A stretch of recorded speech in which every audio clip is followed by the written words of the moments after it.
আসসালামু আলাইকুম। সৌদি আরবের খামিস মুশাহিদ থেকে তারেক বলছি। খামিস মুশাহিদ সৌদি আরবের একটা খুব শীতলতম শহর। এখানে সারা বছরে হয়তোবা 1-2 মাস সর্বোচ্চ তাপমাত্রা 32 থেকে 33 হয়, আর সারা বছরই এখানে ঠান্ডা, সবসময় ঠান্ডা থাকে। তো তারই বিপরীতে আমাদের দেশের যে অবস্থা, যে তাপদাহ আমাদের দেশে চলতেছে, এটা খুবই খুবই দুঃখজনক। মানবেতর জীবনযাপন করছে যে মানুষ আমাদের দেশে। তো এই মুহূর্তে আমি পৃথিবীর যে সবচেয়ে গরম পড়ে সেগুলো হচ্ছে আরব দেশগুলোতে। সেই অনুযায়ী আরব দেশে এখনও সর্বোচ্চ তাপমাত্রা দেখানো হলো 40 ডিগ্রি। তারই বিপরীতে আমাদের দেশে সর্বোচ্চ তাপমাত্রা এখন হিসাব করা হলো কত, 46 মনে হয়।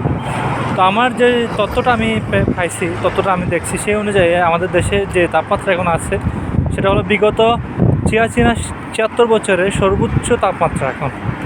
তো আল্লাহ তাআলা কোন একটা রহমতের মাধ্যমে এই তাপদাহ থেকে আমাদেরকে বাঁচাক, দোয়া করি, এবং ইনশাল্লাহ আল্লাহ আমাদেরকে ভালো কোনো সলিউশন দিবে ইনশাল্লাহ। সবাই দোয়া করবেন, ভালো থাকবেন। আসসালামু আলাইকুম।